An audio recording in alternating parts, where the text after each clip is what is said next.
51 movies across 3 channels. The bloodiest, most transgressive Horrorfest lineup yet.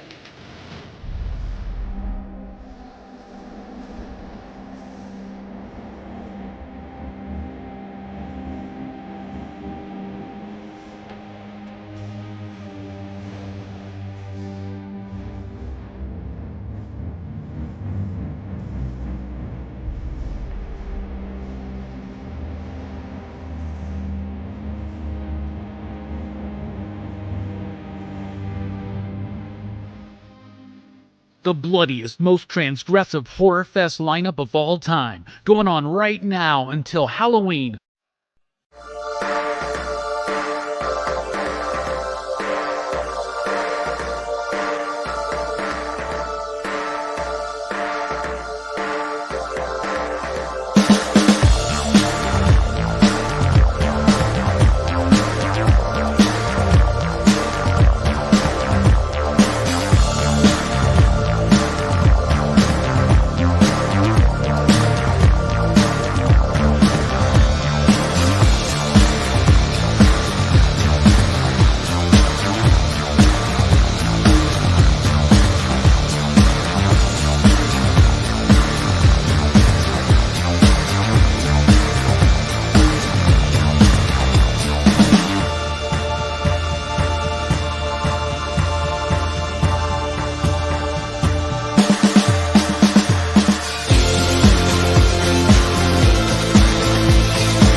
What is up, everybody? Welcome to PCP Movie Night. Welcome again to Horrorfest 2024. I am your host for tonight's festivities, Rockin, Robbie, Billups, Station, Pop, Pop, Boo. That's right, it's Horrorfest time, and tonight, in the midst of the most bloody, most transgressive Horrorfest lineup of all time, we are diving into an underappreciated, undervalued slasher, in my opinion.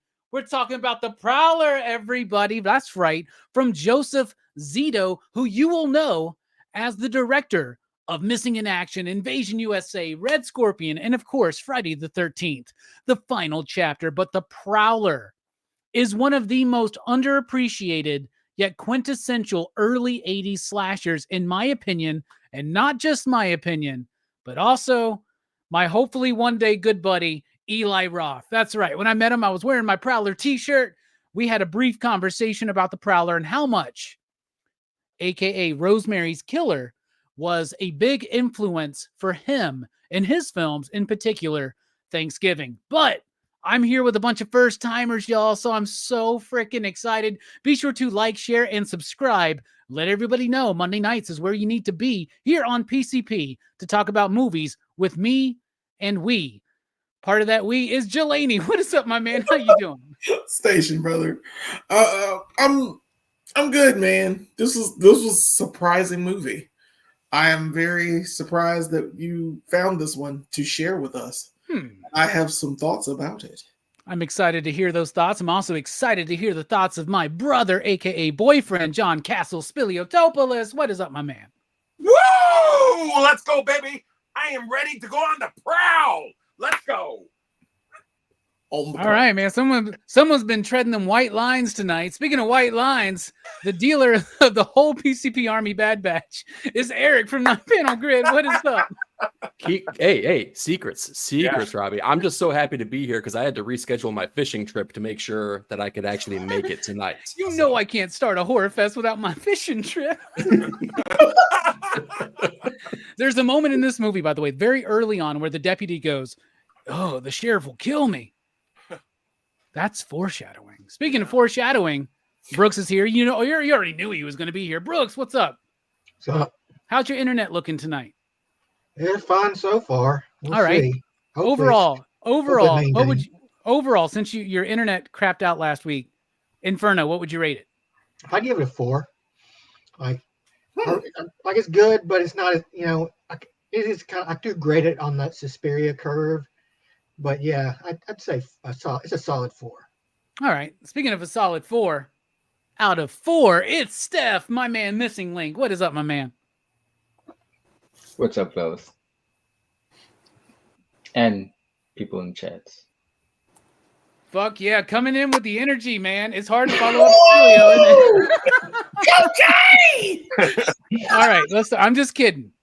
I don't believe that anybody here is on cocaine right now. We're all too old for that shit, as Yeah. as Glover would say. But 100%. You do you. You do you, boo. You know, you just whatever. All right. We're talking about the Prowler. So I thought that I first came to understand what the Prowler was after hearing Eli Roth talk about it. You know, my good, hopefully one day buddy, Eli Roth right there, who I met wearing my Prowler t-shirt. It was not intentional, y'all. It was not intentional. I was at MegaCon. I didn't think I was going to get to meet him. And then Mike came up to me, and Mike, the beautiful voice Matthews, was like, hey, I just got you a ticket to go meet Eli Roth. Blew my mind. I'm like, oh no, how embarrassing. I'm wearing my Prowler shirt. He's going to think I did this on purpose. And I went up there and he goes, Prowler, Rosemary's Baby. This is one of my favorite movies. And then they're trying to rush me in and out, right? And he's like, Thanksgiving's basically my tribute to this movie. And if you watch Thanksgiving, you can definitely see it 100%. But the Prowler, a slasher film from 1981. By the way, I got a link in the description below where you can find this on Blu-ray. This very Blu-ray I have right here for a great price on Amazon to help support PCP. So if you haven't gotten it for your collection, this is one of those movies that one day the streaming services are going to deem too bloody, too transgressive for you to watch. So this is a movie that I would definitely encourage you to buy on physical media, because what makes this movie is a couple of things. Number one, Tom Savini's special effects. Tom Savini's special effects in here are second only to his effects in Day of the Dead. He had just come off of Maniac, which was an amazing movie, and the best headshot he's ever done is in Maniac, honestly, right? But he does a pretty good one here in The Prowler. There's lots of gnarly effects. We're taking sex, violence, gore, blood. We're putting it together. I just watched Videodrome to get ready for Verno's show this Thursday. The reason why Videodrome would exist is because people like me love movies like the fucking Prowler. And Tom Savini loves making these kind of movies. The other thing that makes this movie very special is its time and its place. And the fact that even though it wasn't really widely known, had some problems with distribution. I'll interrupt Jelani later on to really dive into that more fully. But Prowler has this whole kind of, this is going to sound weird, but a more of a classy kind of flair to it, right? But it's also a part of this world that exists of where you have the Friday the 13th that are setting what a slasher is going to be in the 80s. But then you got movies like The Prowler, Happy Birthday to Me, and My Bloody Valentine kind of doing their own thing with that early prototypical version of that formula for the 80s slasher, and doing some really interesting things with it, with the filming and all this kind of stuff. It does have some issues. I think most of the issues are involving character and pacing. We'll get to that. But man, I fucking love this movie. I learned about it from Eli Roth, and then I rented it on Netflix, right? And I'm watching it, and I go, holy shit. I remember this movie. When the dude gets stabbed at the top of the head and his eyes go all fucking white. I watched this movie when I was a fucking kid. What's wrong with my mother? Like, why was she allowing me to watch this movie when I was a kid? But you know what? That's why I love my mom. So this is in your... Carol was awesome. Thank you so much. Jelani, first time watching The Prowler, what did you think? This was a movie. This is a... It is a slasher movie. It is a slasher movie of its time. But I was surprised at the special effects of this. The practical special effects by Tom Savini, like, put this movie in a different category. I really enjoy the kills in this. And I was wow. I was just going, wow. Every chance I got. Like, the knife through the head kill, the shower kill, the shower at the end, Every kill, the Prowler and his head blown off, shit like that. I was like, wow, y'all did it. You absolutely like nailed it, in my opinion. I've never seen this movie before. Didn't think about it. I saw it. It's kind of hokey and stuff. I have. Well, it's funny that you say that, Jelani, because this movie had some distribution issues, right? Where it was almost picked up by Avco Embassy, and they offered $700,000 to the production company for the distribution rights. This movie cost like just over $900,000, just under $1 million.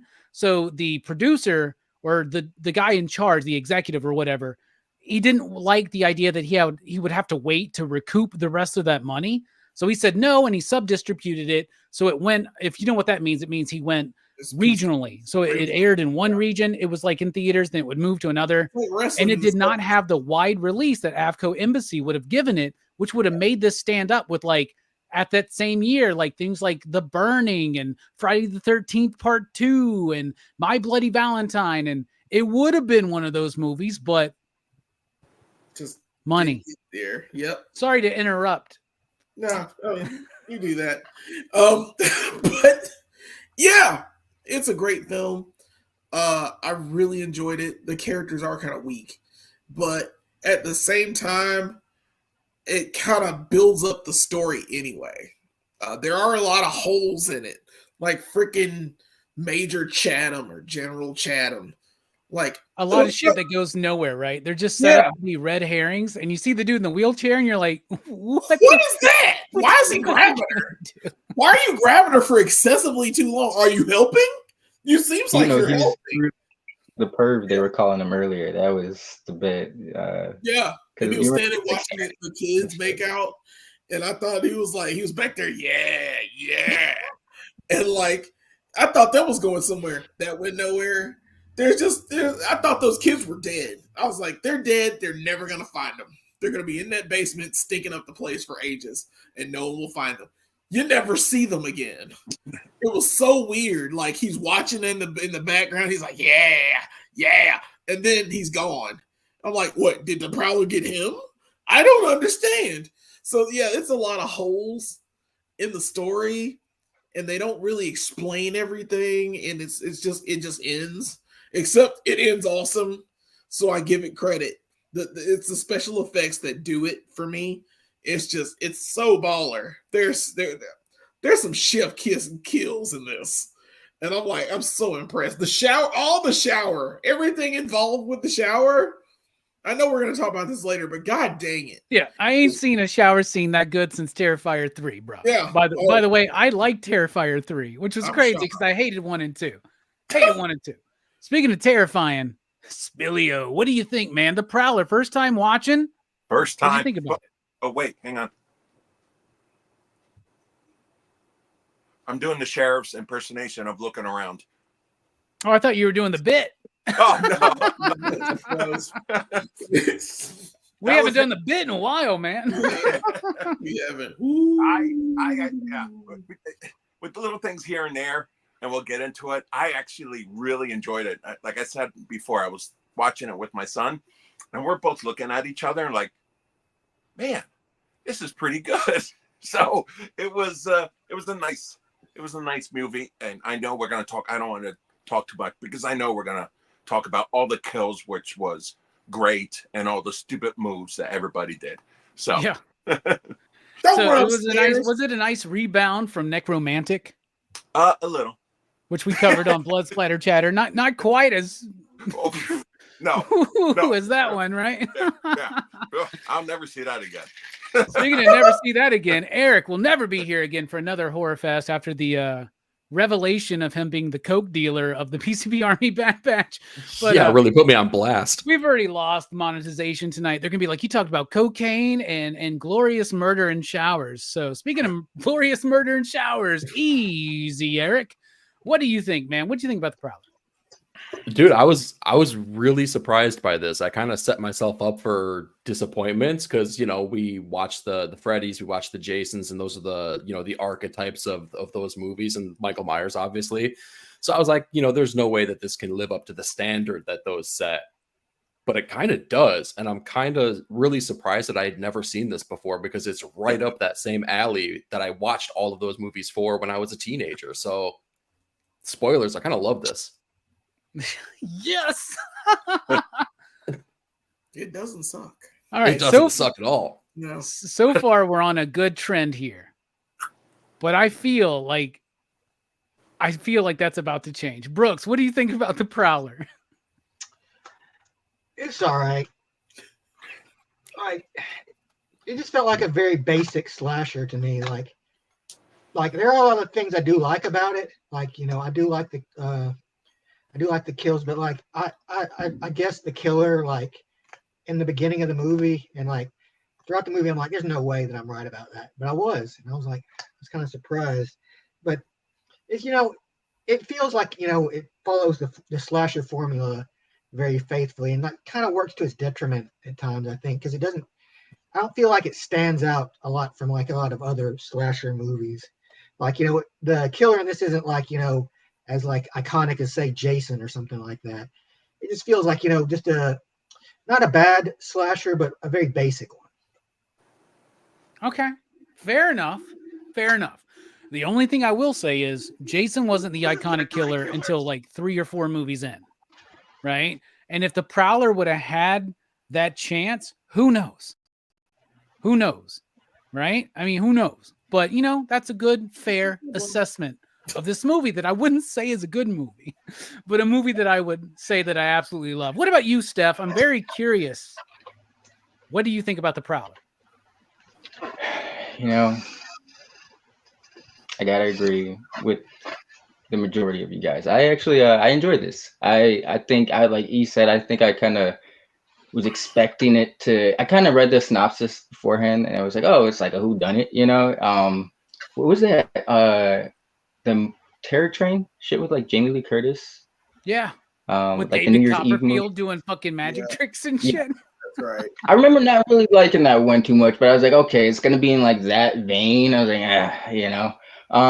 But I was genuinely like really impressed. Yeah, it's not a perfect movie by any means, but I think for its time, you know, it was I think it was ahead of its time in terms of like effects. Like I was like Jelani was saying, like with like pretty much every kill, you're kind of like, oh shit, like this was like 81, you know, like this is really good shit.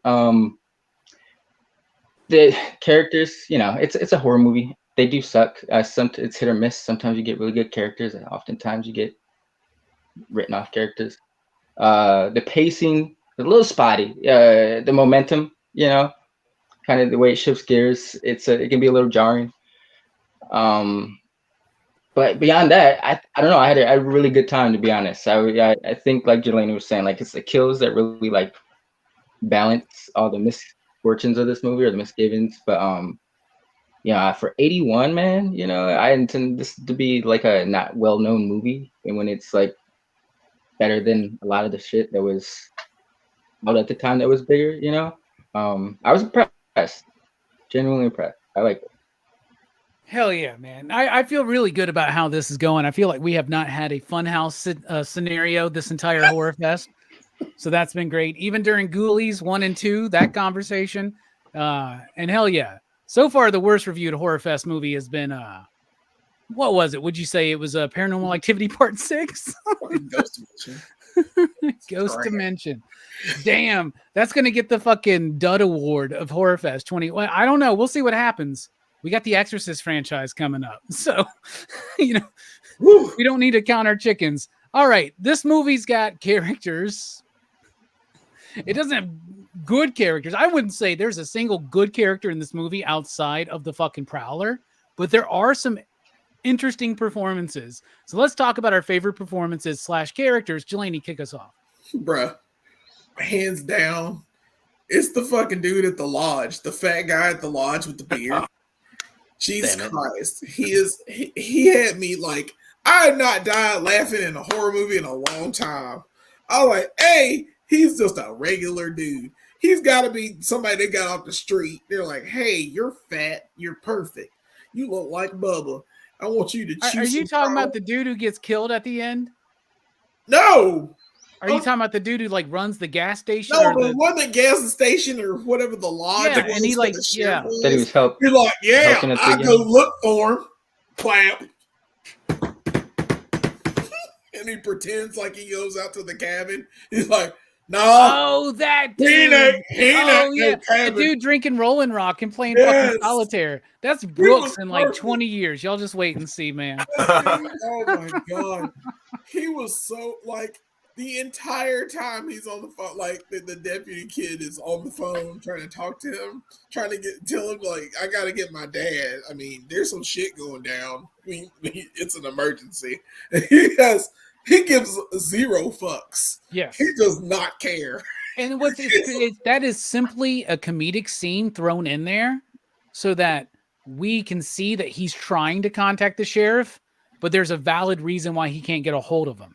Right. To try to hide that red herring. Right? Yeah. It's a beautiful job. It's so bit. And he's an asshole, like most Boston Red Sox fans. He's wearing a Red Sox cap. I don't know if you saw that. Yeah. Fuck him and all of his kind. He was great, man. I'm sorry. I love that character. I don't know why I laughed so hard. I had to pause the movie because it was on Tubi. But because we've all worked with people like that, right, Jelani? Yes. I know that guy. And sometimes we've been that person. And I've been that guy. Yeah, I'll check. Clamp. Yeah. He's not there. What do you want to do about it? This motherfucker's got the easiest job. Right? He's got the easiest job. The one time he actually has to do something and he gets some fucking pissy about it. He's grabbing a paper bag and writing the message. He didn't write the message down. He's just like, whatever. Throws it over to the side. Continues trick. I'm like, oh God. He is the best character in this movie to me. You're right, man. He's a great character and a great performance because it's a very small bit, but it stands out. It really stands out above most others. Spillio, Slim Pickens now. What you got? Hey, before I go, did anybody start this movie and thought I had the wrong movie? Yes. Big time. Bro, Absolutely.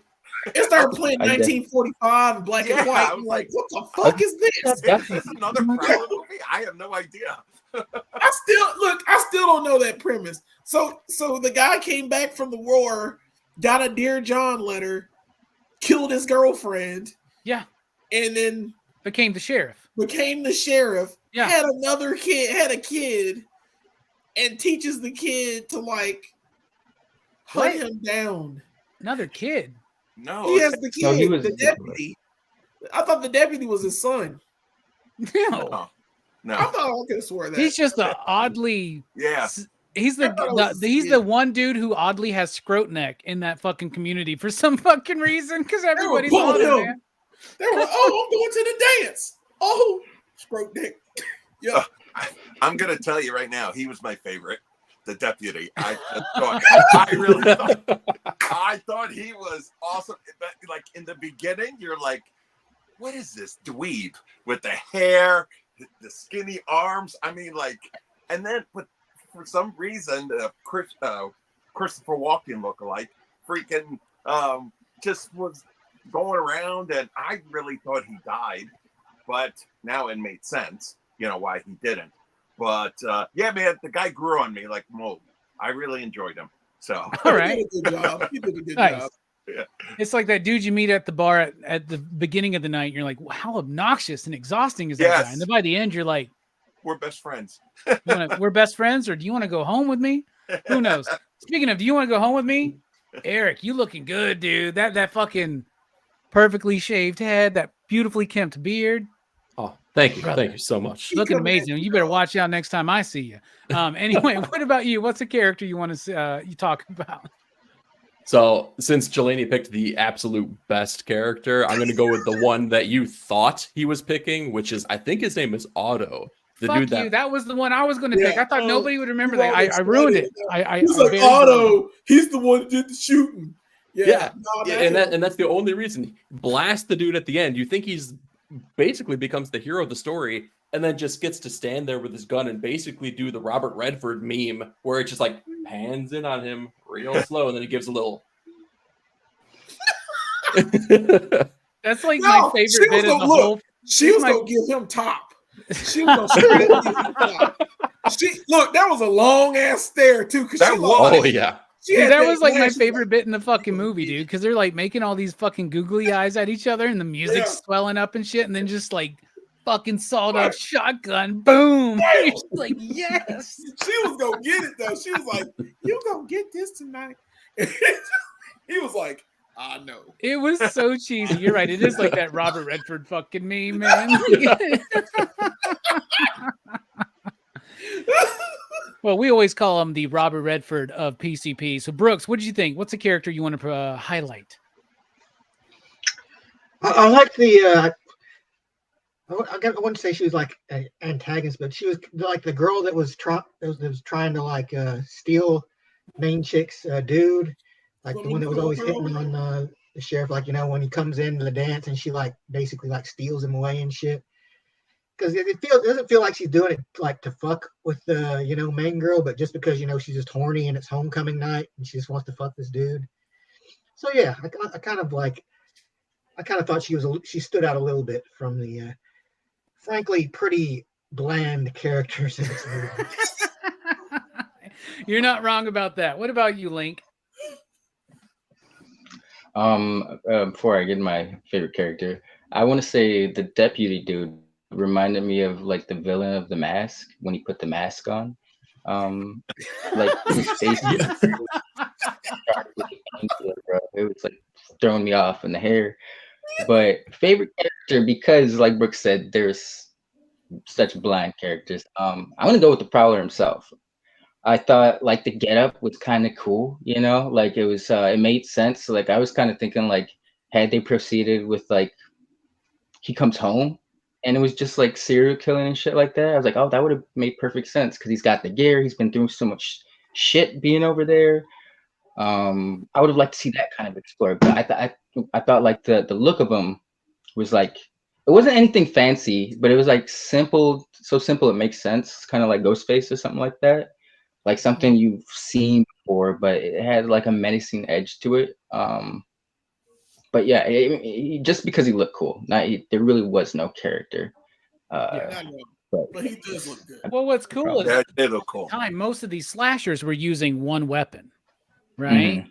And he was using like a bunch of weapons, and that's cool. It's kind of like almost like pitchfork. I'm like, why are they using that? well, there's a lot of similarities between this and The Miner and My Bloody Valentine, right? There's a lot of similarities between this movie and that movie.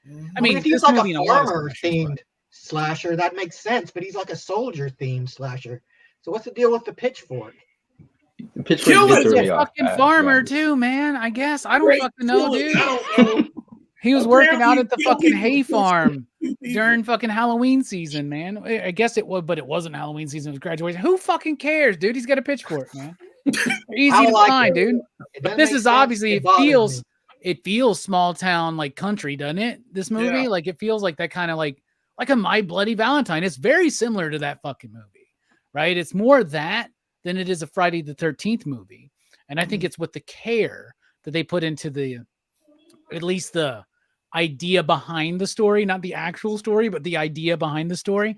For my favorite character, it was the one that E picked, but what is there anybody left? Yes. The dude that gets killed with the fucking knife in the head, just the fucking white eyes, like that is the image to me of this movie. Yeah. Is that. Oh, and when I watched this movie, and it wasn't even when that scene happened, it was when the ending happened. Yeah. And I was like, oh, I've seen this fucking movie. Oh my God, I remember this fucking movie. And it was like a memory unlocked from when I was like 6 or 7 years old. You know what I'm saying? And like, that's still, there's a primordial terror in me when that moment happens. Just seeing his fucking eyes. There's something about that that's really, really fucking great. All right. Style and structure. I love the style of this movie. So it starts off and it's in that World War II era or whatever, and everything's very overexposed at night, and the lights are like shining, and it's very dreamlike, very ethereal, right?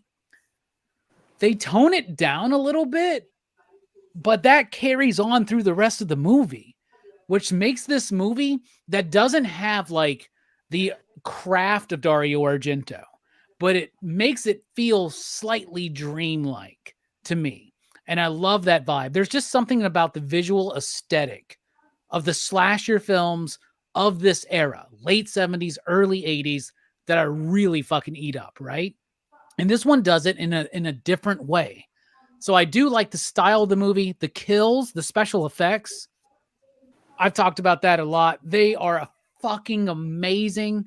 Like the chick in the shower, boom, boom, the knife in the fucking head. The ripoff of Friday the 13th Part 1, but where he gets that pitchfork through two fucking people having sex at the same time. Just, it all looks so real. The headshot at the end, amazing stuff. There's very little story here. There's a lot of backstory. And the problem with this movie is, like, for instance, there's this bit where they're talking, the sheriff and the deputy or something are talking.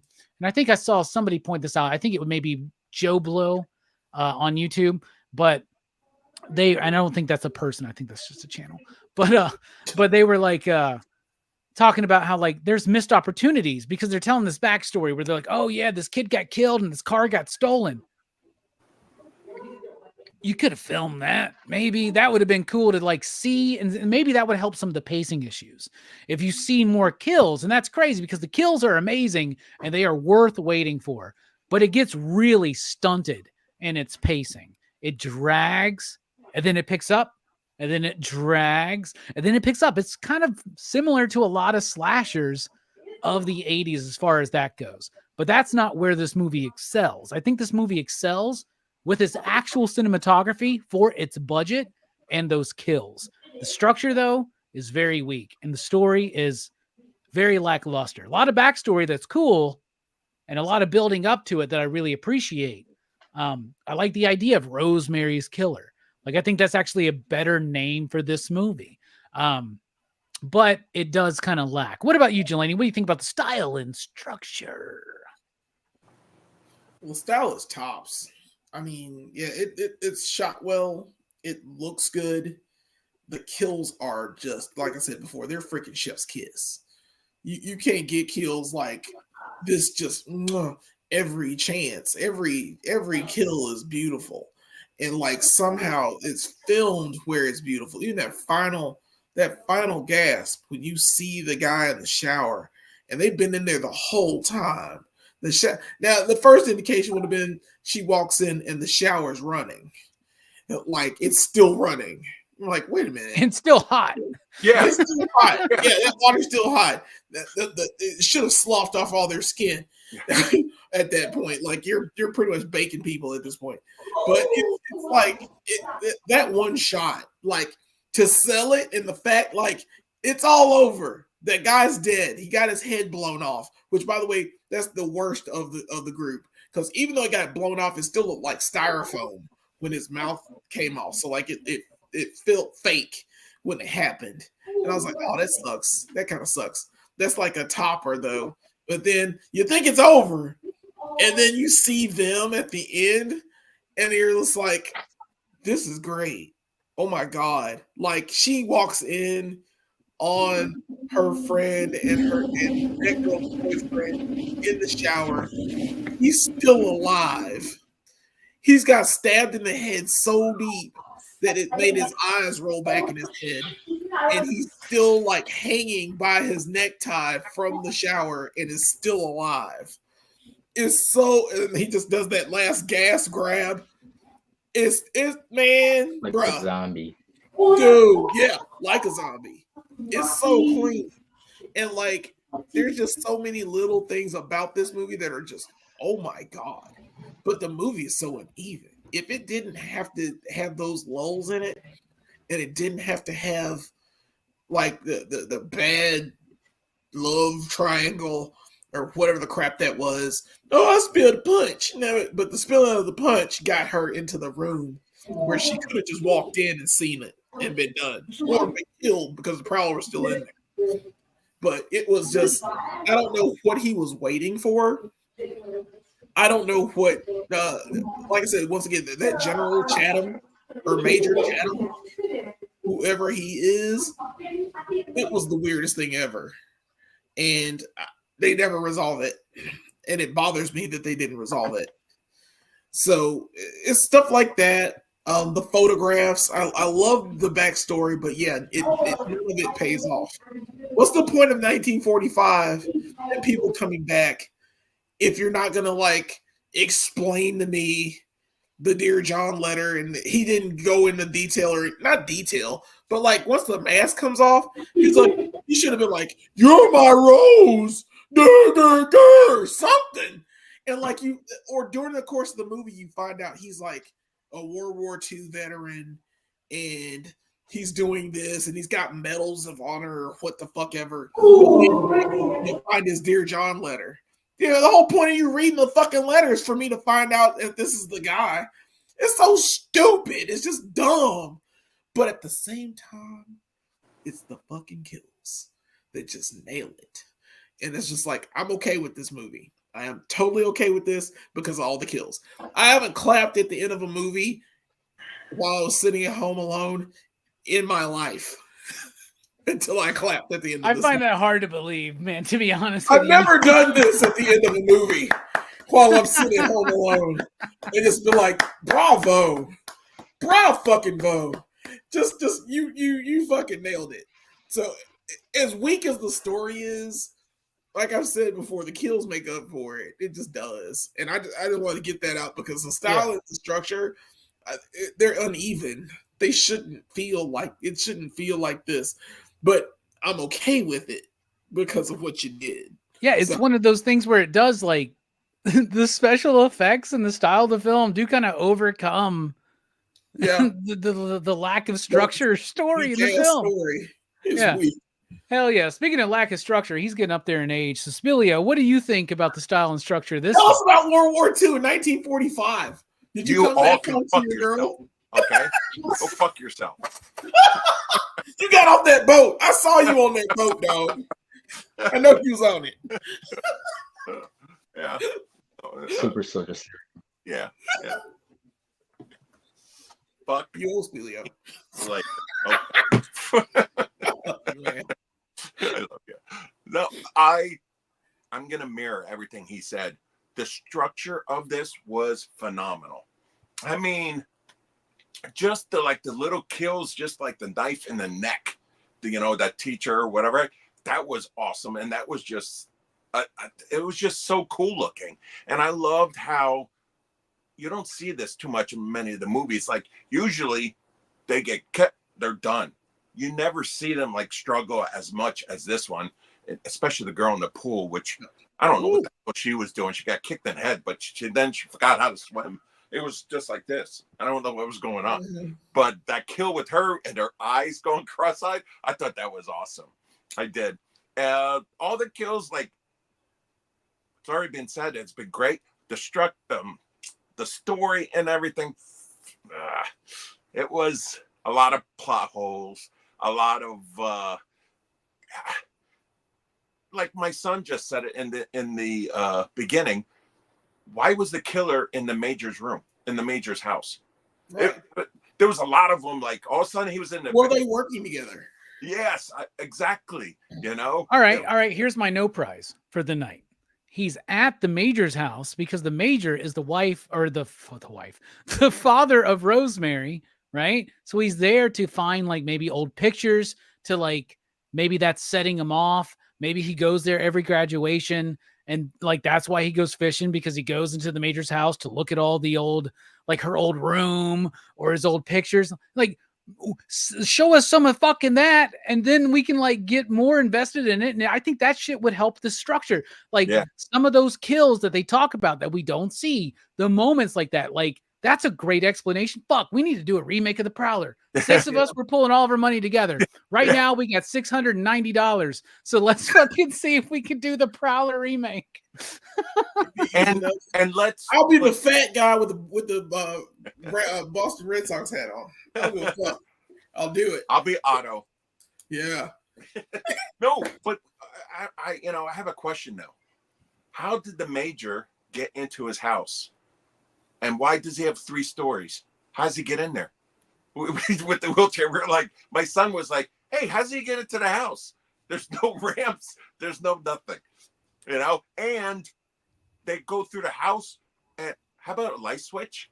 I don't understand. Yeah, no one turn on one damn light. They don't turn on the Yes, lights. yeah, Yeah, not you're one. right. And my son said this. He goes, "Man, that is the weakest flashlight I've ever seen." It was just like a little dim, like a We candle. haven't gotten those X-Files flashlights yet in 1981, Yeah. I guess. Yeah, but yeah, I enjoyed it. The makeup says it all. That was top notch. So, Fuck yeah. Really does. I mean, it makes up for a lot. it does.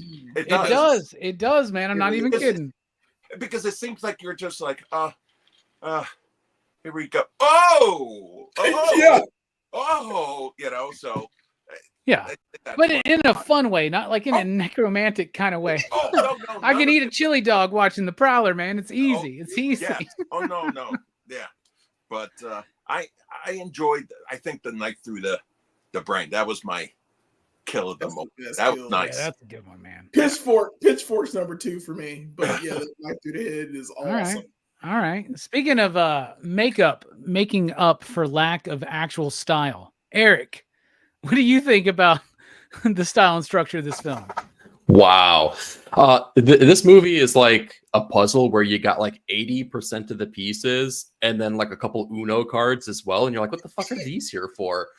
But the 80% of the puzzle that you got like still works really, really well. Y'all have talked about like the special effects, which I think are like the hallmark of this movie. It's the reason why you watch it. But there's a couple other things too that work really well. Like whoever's behind the camera for parts of this did a really good job. Like there's a scene where they first go into Major Chatham's place and they're just going into his den or wherever like they have the painting and like all the roses are kept and things like that. And Pam, the main character, kind of walks in and it follows her, but then gets really close to the back of her head and then kind of pans out a little bit. And then you see the scope of the room itself. Like that was a pretty slick camera move for sure. So like there's more to it. There's a little bit of substance behind this, not just the kills itself. But yeah, dude, the pacing is all over the place, and the plot holes are just like so evident. Where it's just like, what are you guys doing? What's going on here? Like, and they just don't explore any of that stuff to the magnitude that it should, which is so crazy because there's so many scenes in here for an hour and a half movie. By the way, when I saw that, I was just like, yes, an hour and a half movie. I fucking love that. But there's so many scenes where it's just like, you could tell they're padding for time. I'm like, what are you padding for time? You got story to tell. Like, yeah, go with it. Tons of story that you missed. Yeah. That's But a overall, big fault with this movie. That's why we're all getting together, and we're going to remake this fucking film.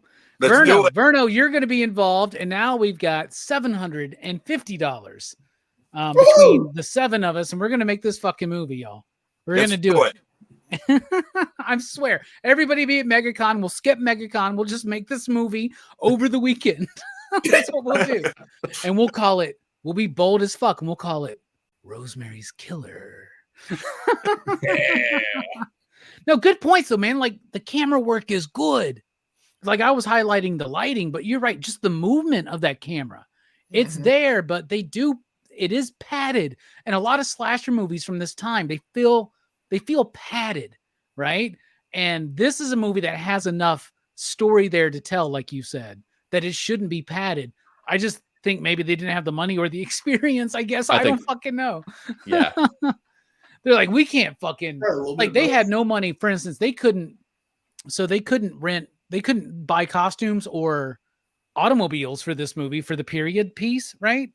But they had to borrow cars from a collector, and they somehow found a warehouse filled with clothes from 1953, and they're like, close enough. Close enough, we'll just use those. So, but I think for $750, I think we could do it justice. All right, Brooks, what about you? Style and structure, what do you think? Well, I think it looks good. It's shot well. The effects are good. But that's pretty much it as far as positives, like style and structure wise. Because I mean, it's basic. It is like, if you've seen one slasher movie, you've seen this movie. But it kind of sets itself apart a little bit, but not enough that I think I was getting a little drowsy, to be honest, towards the end of this movie. I was about to nod off. I managed to stay awake. I was drifting a little towards the end of this movie. That is going to be on the next DVD. I almost fell asleep. That's my quote for this That's movie. the I was quote drifting off towards the end. for the I'm gonna tell you 4K this. version. I'll tell I you, stay Brooks. awake for it. You can ask anybody I work with or anybody in our personal lives. I knew you wouldn't like this fucking movie. It's almost one of the reasons why I fucking picked it. He said it. I knew it. I knew it. He said it. Yeah. I was like, Brooks is not gonna like this movie. He did not like, and I knew it as soon as you did not like Last House on the Left. But then fucking glorified the movie and gave it a fucking shit score. So fuck you, Brooks. We're moving on to Steph. Link, what do you think? What about the style and stuff? I gotta echo gentleman's sentiments about the style. I can't speak highly enough. It was magnificent. Structure wise, it was like you said earlier, Robbie, where it's like it builds up momentum, then it kind of stops for a second. It reminded me of like that elementary game you would play in like the gym, where the gym teacher would have you guys line up and you'd run. He'd tell you to stop, and whoever was fastest, wherever you stopped, and you could go again, and then you'd stop. You could never get a full sprint. It was kind of an irritating game. That's like the green light structure of this movie.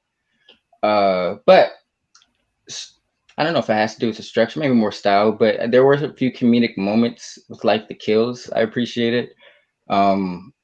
Maybe it's more a matter of taste, but like when the pool scene, when she gets kicked in the head, I was like, huh, I was like, oh, she's fucked, because then she's like panicking in the pool, still gets got. The beginning, the first kill, booted her right in the fucking forehead, bro. Like just straight up, and then jumped in the water and came up behind her to kill her. I was like, dang. Dude, you had to get in the water. You kicked her in the head. You got her. Kick her in the head. That's the win. But, I like the first kill with the pitchforks. There's like a brief moment where it was like with the editing. The editing wasn't too bad, but the editing where it's like he stabs him to death and it cuts to the announcer dude. He's like, I hope you're all still alive out there. There's small moments in the movie like that. But it was uneven. Just like the pacing of this movie. But as we've all said throughout this stream, the effects make up for it. You're kind of always just at the, after a certain period, you're just kind of like there for the kills, and that's okay. The kills are worth it. So, it's style, beautiful, structure. It had its moments though. You did remind me of another one of my favorite characters, man. That band maestro with his dumbass jokes, like little brown jug, right? And he's like, the boys got to go powder their nose. He knows all about that. So all that shit, man. Like that dude was actually cracking me the fuck up. All right, the music in this film is done by Richard Einhorn. Einhorn is Finkel. Finkel? Isn't that right? Yeah. I'm looking at his. So he did Shockwaves, Don't Go in the House, Eyes of a Stranger, The Prowler, Dead of Winter, Blood Rage. I've seen Blood Rage. Love that movie. Sister, Dark Tower from 89. I don't know this guy's work. I guess I need to re-listen to the music in Blood Rage, which is the second best Thanksgiving themed slasher out there, in my opinion. Blood Rage. We're going to cover that one day on Thanksgiving. You just wait and see. House of Yes will be first though. But the music, I mean, I'll be honest, man, the music's okay. It's all right. It's like typical of that era. It's trying to do this like synth representation of a little bit of an orchestra, but it doesn't, like, I don't know, man, like, me in the 80s, I want my synth scores, and this one doesn't go fully into it. It's just a little too, I mean, it's generic's the wrong word. I mean, it gets the job done. It's okay, but there's not like a discernible theme that really comes through or anything like that. I think some of the old school music in the beginning is better. What do you think about the music, Jelani? This needed a score. This really needed something would make it. If this had a score, like really worth a damn, I think more people would talk about this movie. I think it would be somebody would have already made a shitty remake out of it, which we're not going to do with our $750. I really think that like it's kind of boring music. It is generic. It's that music that like it's just like one up, and then you get a few, and then sometimes you get a, and I did that already, and I'm like, oh, okay, I guess it's all right. You know, it's not a big deal, but it's the music's just kind of meh, and I wish it's scary when it needs to be. It's suspenseful when it needs to be. It's there when you need it, but it's not something that gets it. It's not. You're not getting something that's memorable. If you got something memorable in this, like I said, I think you'd have a much better, I guess, score for this movie. And since Robbie's gone, speaking of much better scores, Eric, what do you think about the music, man? Thank you for that transition. That was so much better than the previous ones I've had to deal with tonight. But yeah, cocaine. Eric likes cocaine. Everybody, just kidding. The music was serviceable, like you said, and it's not even just the score either. But let's talk about that band at the graduation dance. Oh, what, like, don't try too hard, da, da, da, da, let her bleed. I'm like, what? Yeah, like, let her bleed. Yeah. You just said you got to keep everyone in this room because there's a prowler out there Oh, killing there's people. A prowler. Cut the "Let It Bleed" song. 86, that one. Like, get it rid of it. That's not going to go over well. But it went over just as well as the score. It's kind of bland, kind of boring, but it does the trick. Oh yeah. Speaking of bland and boring, but does the trick, Spilio, what about you? What do you think about the music in the film? damn, first I'm old and now I'm bland.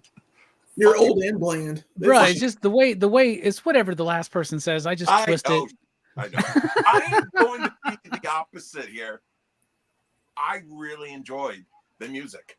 I really thought that it added to like the, just like the jump scares and just that one moment when you're seeing the Prowler and he's like this, with that sound. I really enjoyed it, and it was very intense in some moments. And we actually brought up while we're watching the movie, said, "Hey, man, this is pretty good." I really enjoyed the sound through it from beginning to end. Did not like the band, Oh, they were so bad. You're talking about that the rock the rock band that Eric was talking about, right? Like, I don't know. That's weird. It's not quite Agent Orange and Pale Blood. I'll say that. Let's just say that. That was bad, but I enjoyed it. The music. So sue me. All right, that's fine. Nobody's going to sue you over that. That would be ridiculous. There's no case there. Don't worry about it. I got a process server just ready to go. Brooks, what about you, man? Any thoughts on the music? You probably didn't even notice it, man. You were about to fall asleep. I did notice it, but I mean, like, not because it stood out particularly. Like, the main thing I did notice about it was how, like, much like most of this movie, it feels very much in of like, your typical kind of slasher score. It's not bad, but it's also not like particularly unique in a lot of ways. Like it's serviceable, I guess. Brother, I was half expecting you to like be like, no, actually, I love the Graduation Band. Like they're fucking rad as fuck. Where's that band? Is that Dawkin? What's going on there? Like, find those guys. I don't know who they were. I think their name is Falcon. But anyway, speaking of Falcon, Steph, what about you, man? What do you think about the music in the film? Yeah, I gotta echo most of the sentiments. It was serviceable. It wasn't terrible, but it wasn't iconic or distinct. As not many are, but it got the job done. But there's nothing that stood out for me. Yeah. You know me, I love the music segment. It's like one of my favorite things to do. And I was like, fuck, this one, the music's not that good. But Spilio loves it, so that's awesome. So, hell yeah. Yeah. Here's the next thing. Here's the next bit. This movie's got themes.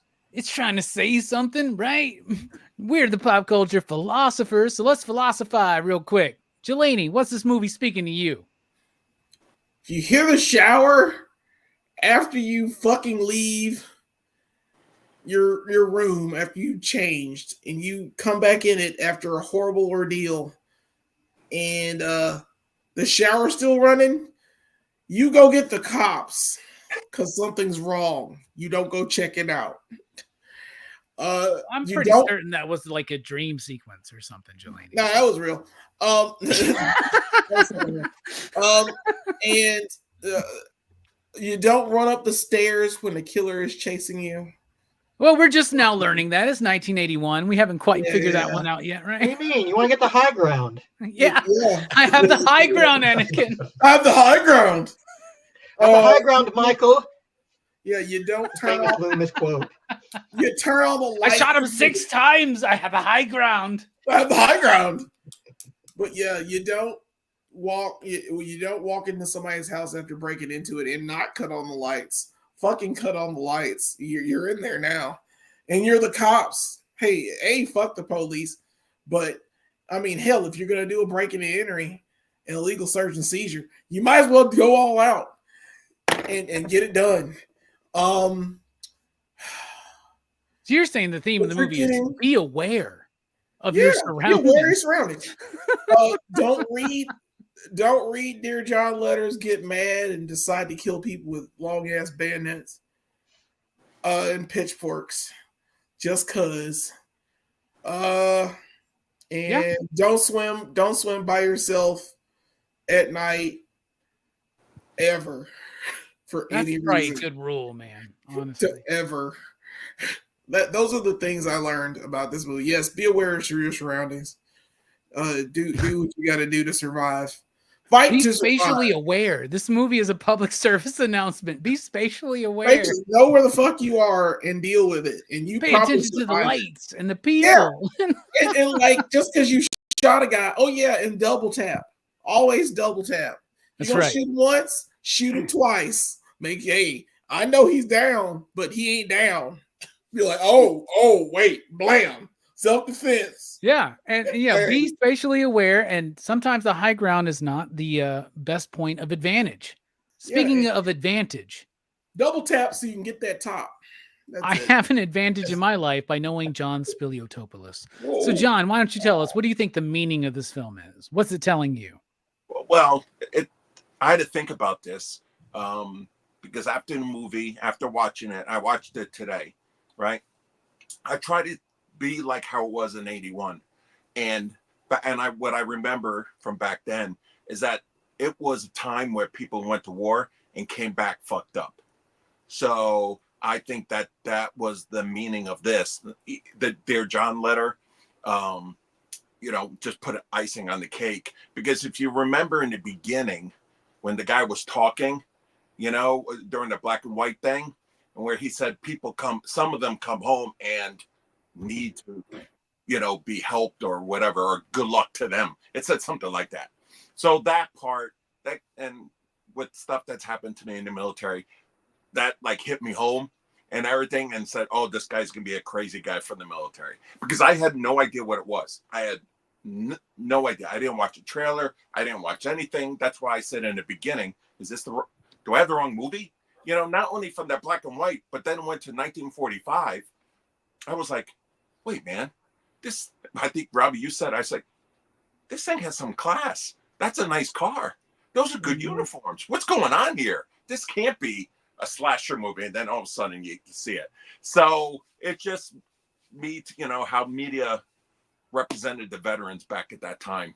If you look at other movies, 4th of July and everything like that. So that's what hit me. And that's what I thought the theme was. And I bet that's very much a part of it. And I don't think that they quite nailed it, but that is a theme. That is the theme in the movie, right? Because Tom Savini was a photographer in the Vietnam War, right? And that's one of the reasons why he says his special effects are so good, because he's seen it for real, right? And that's why his shit looks so gnarly, especially at this time. So even in his art, like, I'm not saying he influenced the story of the movie or anything like that, but even in his art, he's like, that's a vet kind of using art to deal with it in some kind of way, right? You know what I'm saying? Like, to actually recreate it and get it outside of yourself. And that's the part of art. That's why they tell you, like, if you're feeling too much shit, write it down, right? Get it out of you, right? Is Savini, he was Sex Pistol and From Dusk Till Dawn, right? Yep. Yes. Am I thinking of that guy? Okay, badass. Yeah, man, that knob thing, I didn't know You that. did it. That just blew me away. 2002. Badass. Yeah, Very that's why he didn't badass. do the special effects in Night of the Living Dead, and he came in to do Dawn of the Dead, Mm. and then did Day of the Dead, which I think is his best special effects of all time. I've met him twice. I met him again last year. Mm. Love that guy. Love that guy. Love his work. Much respect to him and to all the veterans out there, man. And that is a theme, man. Just Spilio, you're right, 100%. That Thank is you for there. your service. It's not super developed, but it is there No. 100%. What about you? You could see where they were trying to go. Yeah. What about you, E? Speaking of underdeveloped, but there. Wow. Since Spilio took the real answer, I will say that the theme of this movie is that a fishing trip is rarely ever a fishing trip, if ever a fishing trip. True. Because you can buy fish. Is that really where you're leaving Yeah. us? You're just gonna leave us there? That's it? Okay, fine. I'll choose another one. Okay. No, you The have to choose real- on this one. The real theme of this is that the easiest way to a promotion is if your boss is mentally unstable. It's true. You don't have to climb up the ladder. You just wait for the person in front of you Just to wait. fall down. Right? Exactly. I got like 5 more backups if you need them. I can keep All going. right, one more. Okay, one more. No, I don't have any more. I'm sorry. I was bullshitting. This movie's made it light, Hooker. okay? What Put about up with you, 2. Brooks? What do you got for the theme of the movie? Well, I believe this movie is about the dangers of placing one's faith in institutions, such as, the sheriff, perhaps. Fuck the police. Like, nobody suspects the sheriff, right? Oh, Mr. Good Old Boy going out on his fishing trip. He would never come and just start murdering people for no reason, But, institutions are made up of, human beings, and some, human beings are flawed, and, They get it's also long. the whole, trauma and how like a history of violence like affects you, and like, it may not even like show at first. It might take a while for it to actually like, start hitting. So maybe this guy had been like, controlling like whatever problems he'd had from the war, but like just all of a sudden, like, he hit his limit, and that's Because what they're having a caused him to do it. graduation party again, man. That's what it was. The first one since 45, man. Yeah. I Brought back those bad He's got feelings, like bro. a pin star. That doesn't make him a good guy, No shit. Sometimes they dress up in like World War II soldier fatigues and go down and do murders and stuff. See, even when Brooks doesn't necessarily like a movie, he can appreciate what it's trying to say. At least to him. What about you, Steph? What are you thinking? You guys took all the good ones. No, I will just expand upon what Spilio said with the whole. I think it's definitely speaking to how our government. Sorry guys, I think it's my kid. Our government doesn't really take care of our vets. They use them up, and then when they come home, they've experienced so much trauma and darkness, and they don't give them really an outlet for this, and sometimes it manifests in really bad ways. And in the sheriff's case, it manifested in this murder. Yeah. So it's definitely speaking on like how the vets aren't really looked after they're used up. Fuck yeah. Man, I agree 100%. we're diving deep in the fucking Good Prowler job. tonight. Let me tell you this. Good job, brother. Steph, Spilio, y'all are both right. And Jelani is right, and Brooks is right, and Eric, I guess you're kind of right. But I'm just kidding. No, this movie is about trauma, right? Now, in particular, if you look at the story, it doesn't take much dissecting to be like, this is a dude who's dealing with a post-traumatic stress. But it's not necessarily from the war, right? So that's an interesting thing to me about this film. Because that is a valid exploration, and I think that is something they didn't really fully explore in this movie. Another thing they could have added in, if they had more money, maybe a couple scenes from this dude's time at the war, right?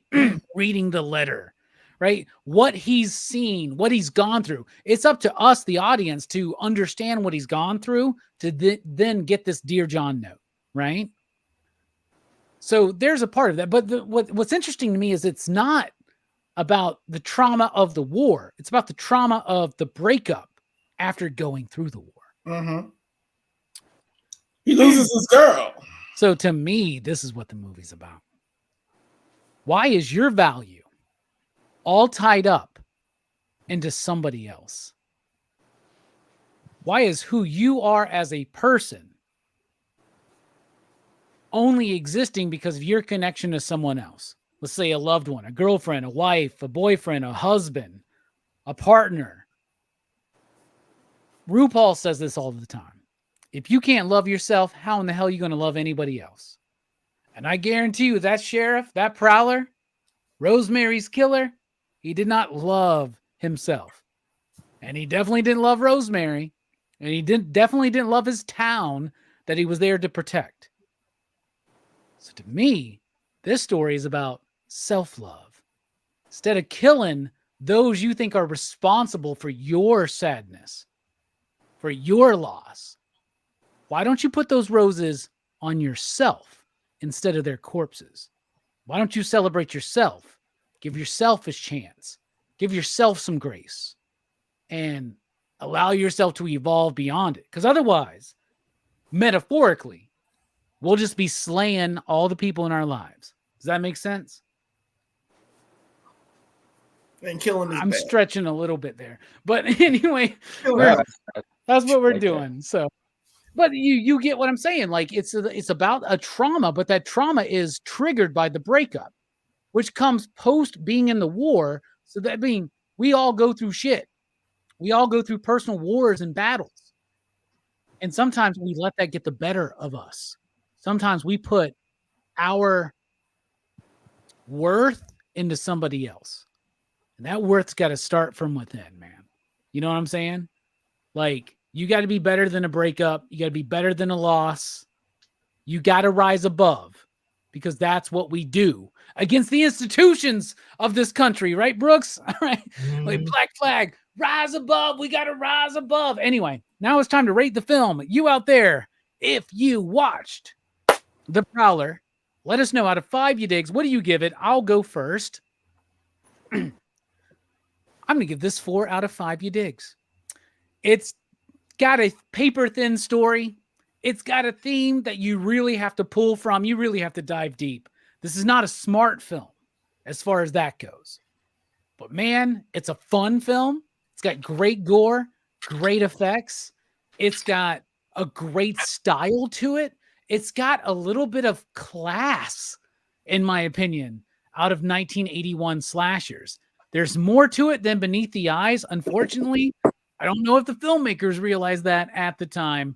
And that's why, with your help, we need super chats. We're raising money right now to remake The Prowler. Right now, between the 7 of us, including Verno, we got $705 because Verno downgraded his donation, but he's only going to get an associate producer credit now. But come on, y'all. I think we could really do something. Maybe we could put together a trailer, but we can put together a fucking Kickstarter for that. Anybody got Joey Zito on the fucking phone?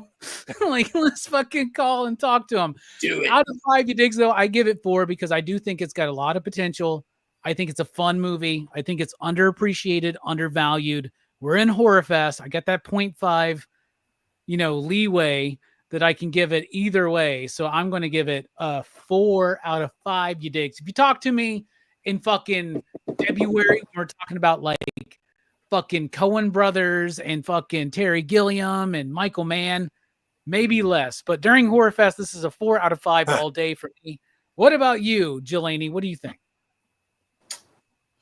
I was going to give this a 4 too. I really was, because I was like, it's really fun. I like the kills. I really like everything about it. But it's not a 5 because it's not that good. The story is just too weak. It's not a 4.5 because I was going to push it because of Horrorfest. So I'm just going to give it a 4.69. Nice. It's one of those films that, like, if I didn't clap at the end of it, I would have been like, yeah, it's fine. It's fine. But that ending shot, like, the killer's dead. There's nothing else that can be done. But they still took the time to give you a final scare. and it didn't affect anything. She's not dead because of it. It wasn't a dream sequence. That shit happened. Um, sometimes your brain, after you get stabbed in it, hey, you're still alive. He's like a chicken, right? Yeah, he's like a chicken with in his the head shower. cut off.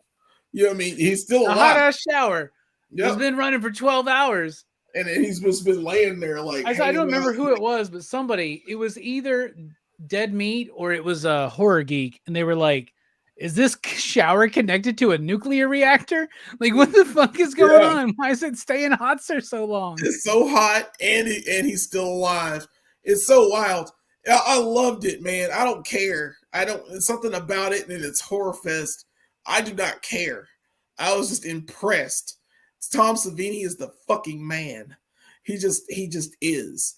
And you got to respect that shit sometimes. And I do. So it's 4.69 for me. Fuck yeah. 4.69 from Jelani. What about you, Spilio? What are you sitting on? I'm going to give this a 4 also. Because I do believe this is a totally underrated movie. And what Robbie said, now I know why, because they didn't market it very well and they couldn't, and there is a quote out there from Tom Savini, that this is his favorite movie that he did. So that was nice. And I was going to give it 3.5, but I gave it to a 5 because I got to watch it with my son, which, he's 24. So that makes me okay. Old. So, this movie came out the year I was born, by the way, Spilly. How's the Korean War? How's the Korean War? Why do you keep on going back? Why you gotta keep on going forward? I don't know, man.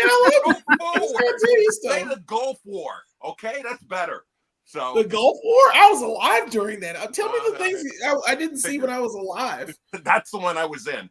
How was it? How was your time in World War II with Wolverine? You got to tell me. Jesus. Like the War of 1812. Were you there when the Capitol was burned down, my friend? I'm freaking berserker, So. The fall of Troy. Yeah. Was Troy sacked? I'd say again, this is a 4. So all right, nice. Fun time. Had a fun time. Easy, Dick. What about you? What are you thinking? Dude, if I just had to rate Tom Savini's special effects, this would be a 5 all day, without a shadow of a doubt. But like under the terms of the actual movie itself, I had a really good time with it. I really enjoyed it, but the plot holes kind of have to drag it down a little bit. But I feel like this is a very solid 3.69. Fuck yeah. See? It works. All right, y'all. Let's break the fucking mood and go to fucking Brooks, sour ass Brooks. What are you thinking?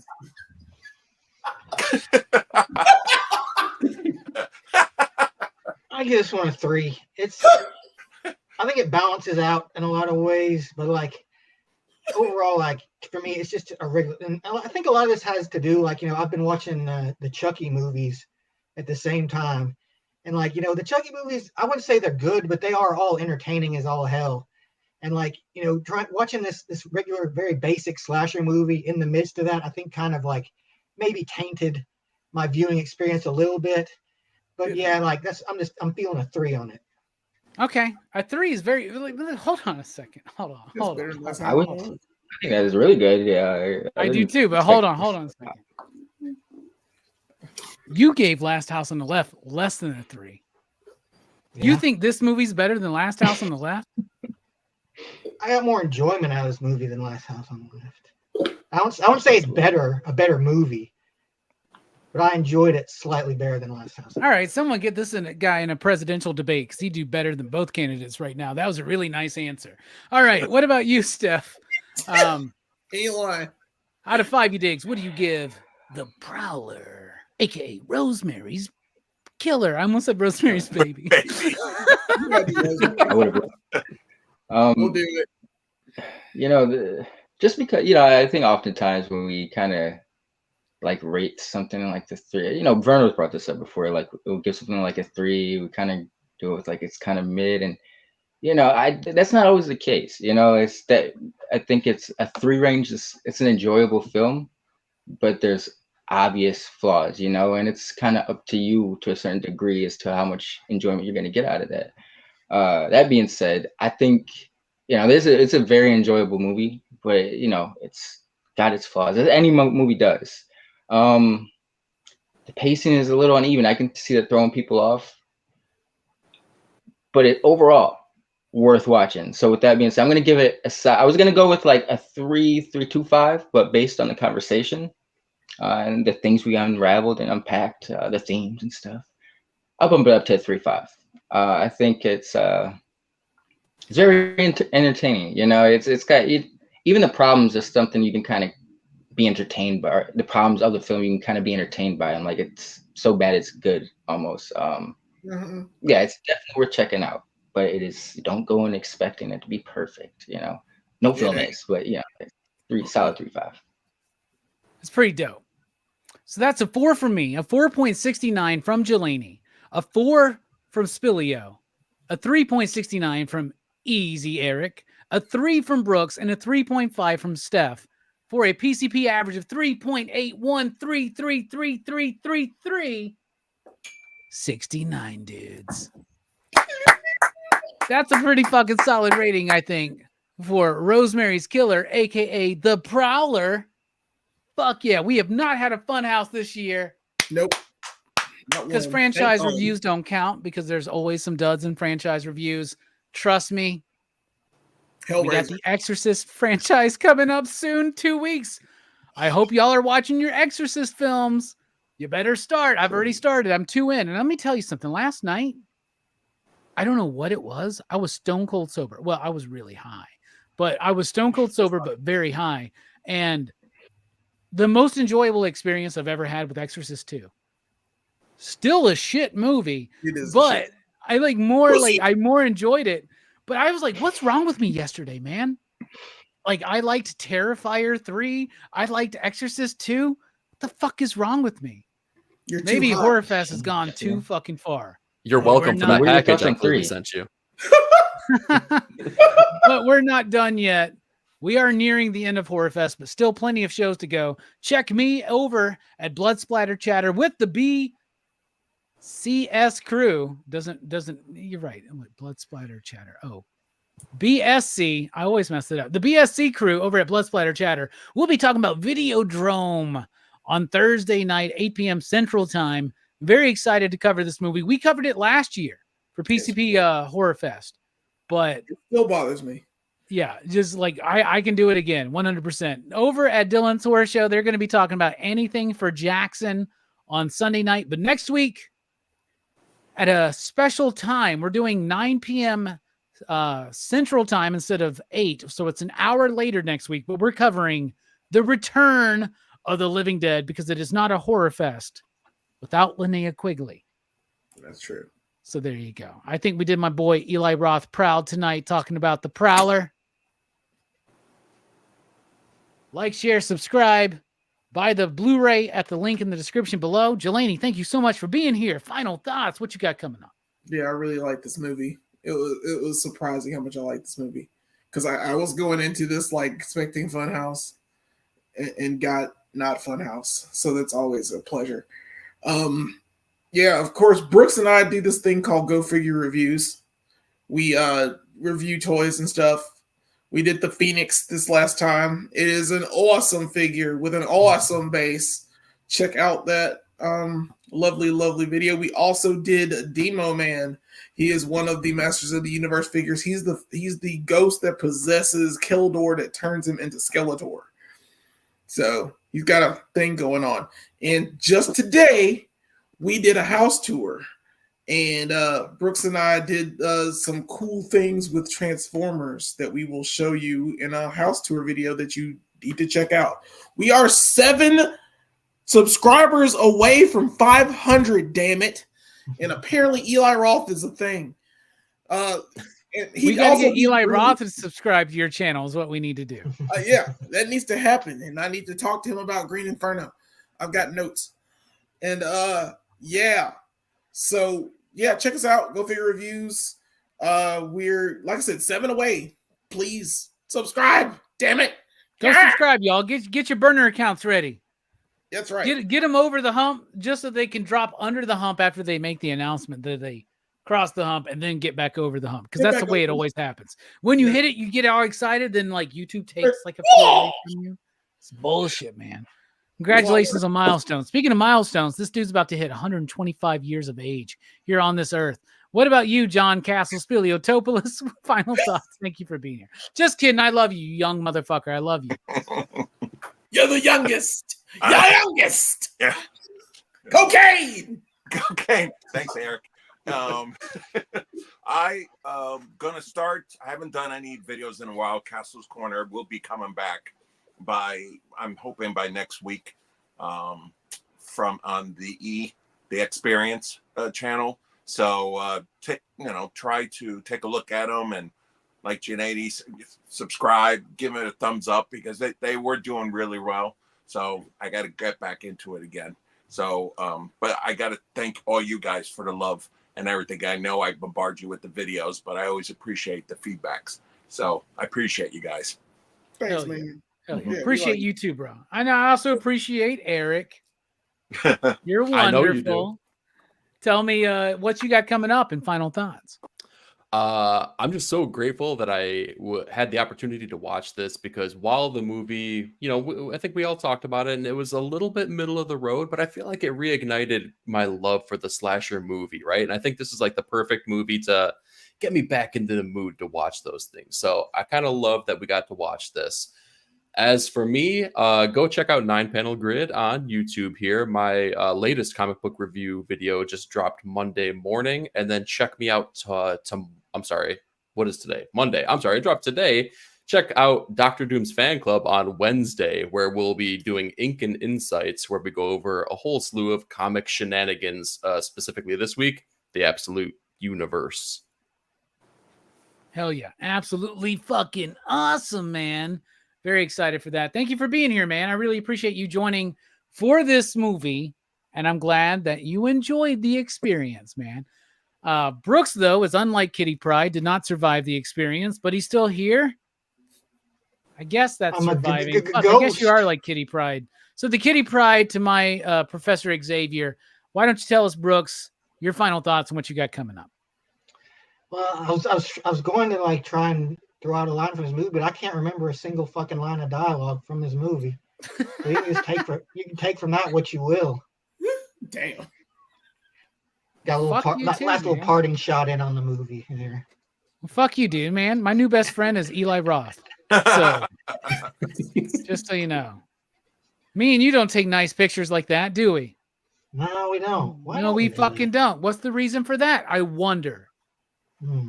Anyway, Link, thank you so much for being here. Final thoughts. What you got coming up? Oh, of course, I always love being here. But you can find me this Thursday on Blood Splatter Chatter as we cover Videodrome, as Robbie was saying earlier. Yeah, I think I was on the one from last year, but that was my first watch, and I haven't watched it since then. I certainly wouldn't mind covering it again now that I'm more vetted as a horror aficionado. I rarely rewatch my shows, but I think that's one I want to rewatch then, man. 100%. See how our opinions change. I need to start doing that, because it's like sometimes, like someone will be like, Verno will be like, what'd you give such and such? I'm like, I think I gave it like a 4. And it's like, I think I said that one time I went back and watched it. It was like way lower than that. I won't go into details, but I was like, oh shit, it's interesting. But yeah, this Thursday, Horrorfest. Hell yeah. PCP. Very excited, man. Check us out on Videodrome. Me and Steph will be there along with Verno for Blood Splatter Chatter on Thursday night, 8 p.m. Central Time, talking about Videodrome, a David Cronenberg classic, my favorite David Cronenberg film. I think I've decided that 100%. Like after this last rewatch, I think it's my favorite fucking one. And then anything for Jackson. I've never seen this one. I've heard about it, but Dylan and the crew are going to be, I say Dylan and the crew, Dylan and Scarpet are going to be talking about this on Sunday night. And then on Monday night at a later start time, 9 p.m. Central Time, The Return of the Living Dead. Y'all, this is one of my favorite fucking movies. Like, this is one of the first movies I always show people when they're like, oh, you like horror movies? Do you have one you'd recommend? Come over and watch Return of the Living Dead. Like, let's fucking do it. I love this movie. Very excited for that. Horrorfest, y'all. It's not over yet, but even when it is, don't worry. We got great plans for November, December, January, February, March. We're already getting the panels lined up. Ask everybody here. They've seen the list. It's a great list. Look at list. You Yeah. don't even fucking know. We're ready for the best season of PCP Movie ain't Night in started yet. 2025, and we're going to end 2024 strong, and we're going to end Horrorfest super strong. Me personally, I'm covering 12 movies the last week of Horrorfest. Jeez. And after that, I'm going to take a fucking break. So that's what we got coming up. We'll see you next week. Watch Return of the Living Dead. Check everybody out here on the channel. We'll catch you next time. Pop, pop, boo. I'm trying to think of a fucking quote from the movie, too. I can't think of a fucking one, dude. It's not a quotable movie, is it? Cocaine! Cocaine! 51 movies across 3 channels. The bloodiest, most transgressive Horrorfest lineup yet.